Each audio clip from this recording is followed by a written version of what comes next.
আমি হিন্দু, তবে ইসলাম ধর্মে বিশ্বাস করি। আমি ইসলাম বিশ্বাস করি কারণ আমি সেরকম কিছু প্রমাণ পেয়েছি। স্যার, আপনি বললেন আল্লাহ একজন, ধর্মও একটা। এখন আমি তিনজন মানুষের উদাহরণ দেই। একজন হিন্দু, আরেকজন মুসলিম, অন্যজন খ্রিস্টান। ধরেন এই তিনজন একসাথে আছে। এখন তাদের শরীর যদি কেটে ফেলা হয়, সেখানে আপনি কি দেখতে পাবেন? শুধু রক্ত, শুধু রক্তই পাবেন।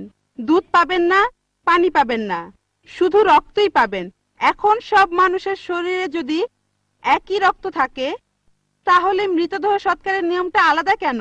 মুসলিমরা তারা কবর দেয়, আর হিন্দুরা আমরা মৃতদেহ পুড়িয়ে ফেলি। বোন বললেন আপনি ইসলাম ধর্ম পছন্দ করেন, ইসলামে বিশ্বাসও করেন। আপনাকে অভিনন্দন, আর এই শান্তির ধর্মে আপনাকে স্বাগতম, সত্যের পথে আপনাকে স্বাগতম। বোন প্রশ্ন করলেন যে তিনজন হিন্দু, খ্রিস্টান, মুসলিম, সবার শরীর একই রকম, একই রক্ত, একই উপাদান, কিন্তু আমরা মারা গেলে হিন্দুরা কেন পুড়িয়ে ফেলে আর মুসলিমরা কেন কবর দেয়? আসুন আমরা এটা ভালো করে দেখি। আপনি দেখেন কোন পদ্ধতিটা ভালো।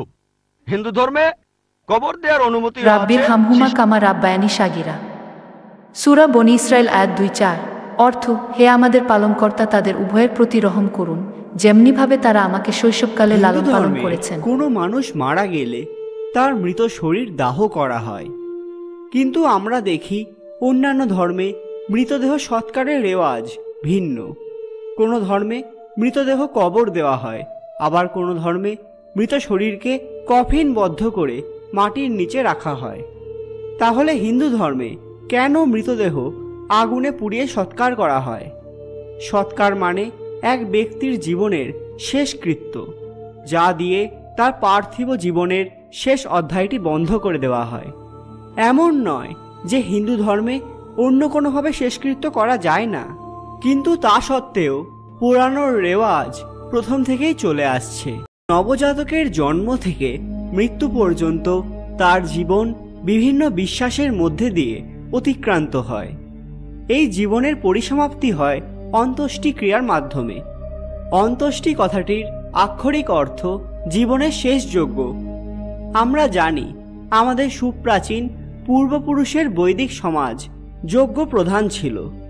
জীবনের শুরু গর্ভধান থেকে জীবনের শেষ দেহত্যাগ সবই হতো ঈশ্বরকে উদ্দেশ্য করে। সে কারণে আজও শেষকৃত্যের মাধ্যমে ঈশ্বর প্রদত্ত এই দেহ ঈশ্বরের উদ্দেশ্যেই উৎসর্গ করা হয়। মৃত্যু কিন্তু প্রকৃতপক্ষে কোনো শোকের বিষয় নয়, কারণ গীতায় বলা আছে, যে জন্মেছে তার মৃত্যু অনিবার্য, আর যে মারা গিয়েছে তার জন্মও নিশ্চিত। বিশ্বাস করা হয় যে শরীরের সমাপ্তি হতে পারে, তবে আত্মার নয়। মৃত্যুর পর আত্মা অন্য প্রজন্মের মধ্যে পুনর্বাসিত হয়। প্রাচীন দর্শন অনুযায়ী আমাদের দেহ 5টি উপাদান দ্বারা তৈরি, যা হল ক্ষিতি বা মাটি, অপ বা জল, মরুত বা বাতাস, বোম বা আকাশ এবং তেজ বা আগুন। এই 5টিকে একত্রে পঞ্চভূত বলা হয়। আগুন সব কিছুকে পুড়িয়ে দেয়। মানুষের পবিত্র শরীরকে এই পবিত্র অগ্নিতে সমর্পিত করা হয়, যাতে মানুষের আত্মা অগ্নির মাধ্যমে মুক্তি পায় এবং মানুষের শরীর শুদ্ধ হয়। হিন্দু ধর্মে এই অগ্নিকে অত্যন্ত পবিত্র বলে মনে করা হয়। সর্বোপরি মানুষের মৃত শরীর পবিত্র জলের তীরে বা নদীর কাছাকাছি দাহ করা হয়, কারণ এটি আত্মার মুক্তির পবিত্রতম উপায়। এবার যদি এই আচার বা সংস্কারের প্রকৃত যুক্তি খোঁজা হয়, তাহলে আমরা দেখব একজন মানুষ সর্বদা বার্ধক্য থেকেই মারা যায় না। কোনো রোগের কারণেও তার মৃত্যু হতে পারে। যদি তাকে দাহ করে সৎকার করা হয়, তবে আগুনের তাপে সমস্ত জীবাণু বিনষ্ট হয়। সুতরাং কোনো ব্যক্তির মৃত্যুর পরে তার শরীর দাহ করা শুধুমাত্র ধর্মীয়ভাবে ক্রিয়াশীল নয়, বৈজ্ঞানিকভাবেও স্বীকৃত। এছাড়া হিন্দু ধর্মমতে মৃত ব্যক্তিকে দাহ করার সময় মুখাগ্নি করা হয়, কারণ মনে করা হয় প্রাণবায়ু মুখ দিয়েই নির্গত হয়। তাই অগ্নিদেবকে আহুতি দিতে মন্ত্রপাঠ করে মুখে অগ্নিসংযোগ করতে হয়, যাতে মৃতের আত্মা স্বর্গবাসী হয়।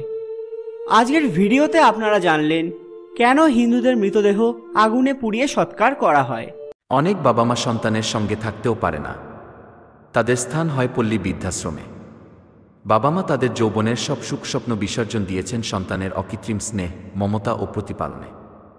আর এভাবেই অনাদর অবহেলায় অনেক বাবা মা দুনিয়া থেকে বিদায় নেন সুন্দর পৃথিবী থেকে। বাবা মা কখনো সন্তানের কাছে টাকা পয়সা চায় না, তারা চায় সন্তানের সঙ্গ, ভালোবাসা ও তত্ত্বাবধান। প্রিয়নবী হরত মুহাম্মদ সাল্লাল্লাহু আলাইহি ওয়াসাল্লাম ঘোষণা করেছেন, বাবা মার সন্তুষ্টিতেই আল্লাহর সন্তুষ্টি, আর তাদের অসন্তুষ্টিতে রয়েছে আল্লাহর অসন্তুষ্ট। আল্লাহ তাআলা মুসলিম উম্মাহকে তাদের বাবা মাকে সঙ্গ দেওয়ার পাশাপাশি সুসম্পর্ক বজায় রাখার এবং তাদের সঙ্গে যারা ইন্তেকাল করেছেন তাদের জন্য দোয়া করার তৌফিক দান করুন। পবিত্র কোরআনে অন্তত 23 বার রূহ শব্দ এসেছে। বাংলা ভাষায় বলে প্রাণ বা আত্মা। রূহ হলো সেই অলৌকিক বস্তু যা মানুষের ভিতর প্রাণের সঞ্চার করা হয়। রূহ এমন অশরীরিক বস্তু যা কারো দৃষ্টিগোচর হয় না। প্রত্যেক প্রাণীর শক্তি ও সামর্থ্য এই রূহের মধ্যেই লুক্কায়িত। এর প্রকৃত রূপ কেউ জানে না। যখন দেহ থেকে রূহ বিচ্ছিন্ন হয়ে যায় তখন দেহ থেকে প্রাণও চলে যায়। অন্ত্যেষ্টিক্রিয়া মৃত ব্যক্তির সৎকার লাশের জন্য করা শেষ অনুষ্ঠান। আগামীকাল লাশ হয়ে প্রতিবেশীর কাঁধে চড়ে কবরস্থানে যাওয়ার আগে অন্যের সাথে সুসম্পর্ক বজায় রাখুন। আজ থেকে নিজের পায়ে হেঁটে মসজিদে যাওয়া শুরু করুন। প্রত্যেক মানুষের ঘাড়ে 5টি মামলা রয়েছে দুনিয়ার মতো: মৃত্যু, কবর, হাসর, মিজান, ফুলসিরাত।